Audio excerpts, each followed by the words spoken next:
नमस्कार दोस्तों, स्वागत है आपका आपके अपने YouTube चैनल दीपक रचित कथा में।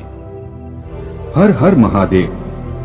देखिए, आप सभी जानते हैं कि नवरात्रि के बहुत ही पवित्र दिन चल रहे हैं और पूज्य गुरु जी के अनुसार अगर आपके शरीर में कोई बीमारी हो चुकी है, कोई भारी रोग हो चुका है, डॉक्टरों को दिखा दिखाकर दवाएं खा खाकर आप परेशान हो चुके हैं, लेकिन फिर भी आपके रोग में आपको आराम नहीं मिल पा रहा है, आप रुपए पैसों के लिए बहुत ज्यादा परेशान रहते हैं, आर्थिक समस्याओं की वजह से बहुत ज्यादा परेशान रहते हैं, एक एक रुपए को खर्च करने से पहले कई बार सोचते हैं, या फिर आप अपने व्यापार में बहुत नुकसान उठा रहे हैं, व्यापार में आप सफल नहीं हो पा रहे हैं, और या फिर आपके जीवन की कोई भी ऐसी विशेष मनोकामना है जो परिपूर्ण हो ही नहीं पा रही है, तो पूज्य गुरु जी ने कहा कि इस दिन आपको सिर्फ एक ऐसा विशेष उपाय करना है जो आपकी इन सारी मनोकामना को महादेव की कृपा से बहुत ही जल्द परिपूर्ण कर देगा। तो चलिए जानते हैं इस विशेष उपाय के बारे में। लेकिन उससे पहले अगर आप भोलेनाथ जी को सच्चे दिल से मानते हो तो इस वीडियो को लाइक करें और चैनल को सब्सक्राइब करके कमेंट में हर हर महादेव जरूर लिखें।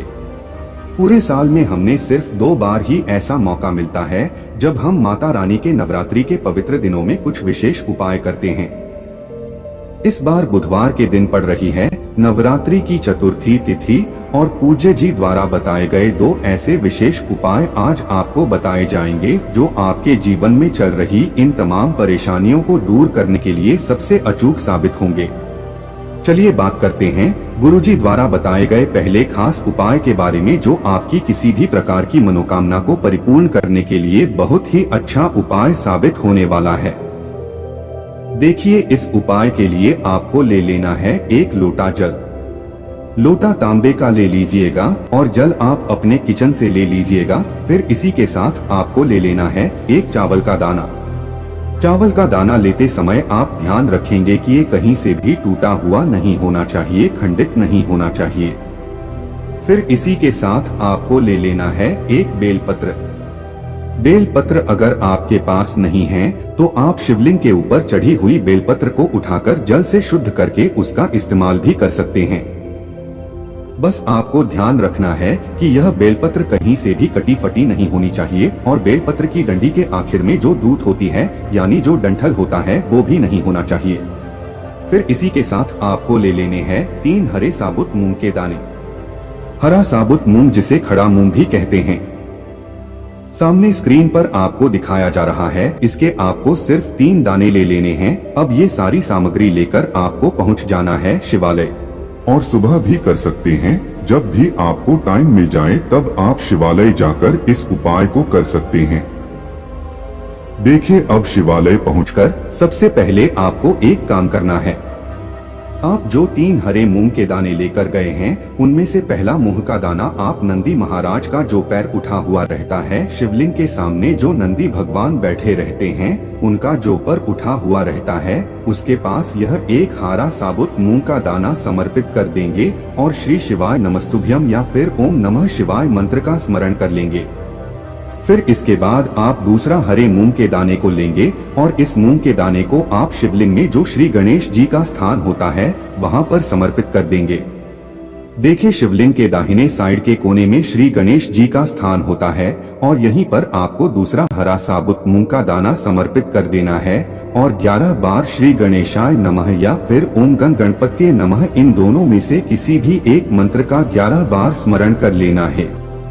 फिर इसके बाद आपको तीसरा हरे मूंग का दाना इस 1 लोटे जल में डाल लेना है और 11 बार ओम नमः शिवाय मंत्र का स्मरण कर लेना है। इसके बाद आपके पास जो 1 चावल का दाना, उस चावल के दाने को आप लीजिए और ओम नमः शिवाय मंत्र का 11 बार स्मरण करते हुए शिवलिंग के ऊपर यह दाना समर्पित कर दीजिए। फिर आप जो बेल पत्र लेकर आए हैं उस बेल पत्र को आप अपनी हथेली में रखिए और आपकी जो भी विशेष मनोकामना है जिसके लिए आप यह उपाय कर रहे हैं उस मनोकामना का स्मरण करिए।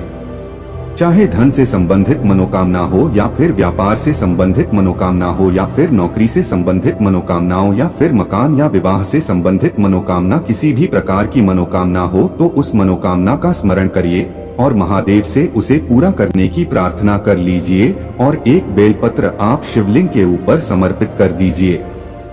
बेलपत्र की चिकनी साइड का हिस्सा शिवलिंग में टच करेगा और बेलपत्र की जो डंडी होगी वह जलाधारी की तरफ रहेगी। सामने आपको जैसे बेलपत्र दिखाई जा रही है ठीक इसी प्रकार से समर्पित कर देना। फिर आपके पास बे एक लोटा जल बचा है जिसमें आपने एक हारा साबुत मूंग का दाना डाला है। उसको आप धीरे धीरे शिवलिंग के ऊपर समर्पित करते जाएंगे और कम से कम 11 बार श्री शिवाय नमस्तुभ्यम या फिर ओम नमः शिवाय इन दोनों में से किसी भी एक मंत्र का जाप कर लेंगे। बिल्कुल धीरे धीरे जल समर्पित करते हुए आप इन दोनों में से किसी भी एक मंत्र का जाप कर लेंगे। फिर इसके बाद जल आधारित से जो जल नीचे गिर रहा है उसको आप अपने हाथ में थोड़ा सा लेकर अपने ऊपर छिड़काव कर लीजिए। ना करते हुए फिर वापस अपने घर आ जाइए।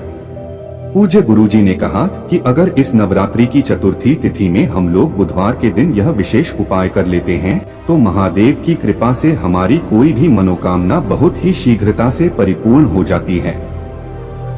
अब इसके बाद बात करते हैं गुरुजी द्वारा बताए गए दूसरे सबसे खास उपाय के बारे में, जो आपकी बीमारी को, आपके रोग को दूर करने के लिए सबसे अचूक उपाय है।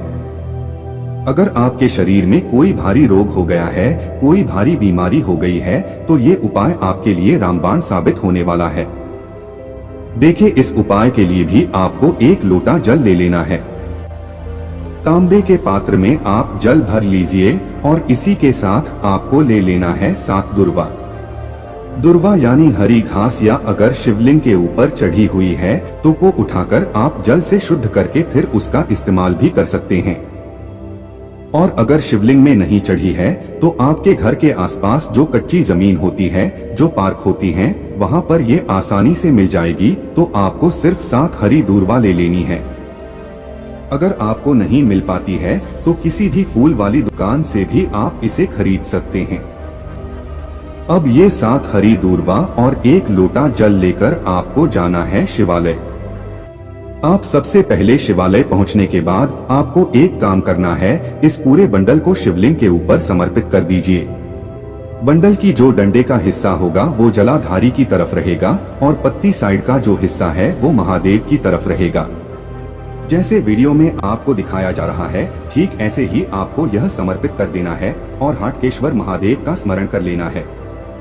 इसके बाद आपके पास बे एक लोटा जल है, उस जल को आप धीरे धीरे शिवलिंग के ऊपर समर्पित करते जाएंगे और लगातार हाटकेश्वर महादेव का स्मरण करते जाएंगे। गुरुजी ने कहा कि जल आपको बहुत ही धीरे धीरे समर्पित करना है और जल्द समर्पित करते करते आप कम से कम 11 बार हाटकेश्वर महादेव के नाम का स्मरण जरूर कर लें। फिर इसके बाद अब आपको ये दूर्वा का बंडल उठाना है और इसे माता अशोक सुंदरी वाले स्थान पर रख देना है। की आकृति बनी हुई होती है, कहीं कहीं मोटी उठी लाइन होती है, तो यही माता अशोक सुंदरी का स्थान कहलाता है। और इस बंडल को आपको यहीं पर रख देना है और फिर से हाटकेश्वर महादेव का स्मरण कर लेना है। फिर इसके बाद 1 मिनट रुकिए और हाटकेश्वर महादेव से प्रार्थना करते जाइए। फिर यही दुर्वा का बंडल उठाकर आप श्री गणेश जी वाले स्थान पर समर्पित कर दीजिए। श्री गणेश जी का जो दाहिने साइड वाले स्थान होता है वहाँ पर समर्पित करते हुए आप अपना नाम बोल दीजिए और अपना गोत्र बोल दीजिए। या फिर अगर आप अपने घर के किसी सदस्य के लिए ये उपाय कर रहे हैं तो उनका नाम बोल दीजिए और उनका गोत्र बोल दीजिए। और उनके शरीर में या फिर आपके शरीर में जिसके लिए भी आप यह उपाय कर रहे हैं, उसके शरीर में जो बीमारी हो गई है उस बीमारी को दूर करने के लिए आप हाटकेश्वर महादेव से प्रार्थना कर लीजिए। और ये बेलपत्र आप श्री गणेश जी वाले स्थान पर समर्पित कर दीजिए और फिर हाटकेश्वर महादेव से इसे औषधि स्वरूप प्राप्त कर लीजिए। यानी हाटकेश्वर महादेव से आप इस बंडल को औषधि स्वरूप मांग लीजिए। अब ये दूर्वा का बंडल लेकर आपको जाना है अपने घर। घर पहुंचने के बाद आप इसे अगले दिन से सेवन करते जाएंगे। अगर आप यह उपाय आज कर रहे हैं तो फिर आप अगले दिन से यानी दूसरे दिन से इस एक दूर्वा का सेवन करते जाएंगे। आपके पास 7 दूर्वा का बंडल है, इनमें से आप एक दूर्वा का सेवन करेंगे। लेकिन आप ध्यान रखेंगे कि आप अगले दिन से जो शिवलिंग पर जल समर्पित करेंगे उससे थोड़ा जल लेकर आएंगे। आप सुबह सुबह एक दूर्वा का सेवन यानी एक दूर्वा आचमन कर लीजिए, यानी यह एक दुर्गा खा लीजिए और फिर जो आप शिवलिंग पर जल समर्पित करने जाते हैं उससे थोड़ा जल ले आइए और वो जल थोड़ा सा ग्रहण कर लीजिए।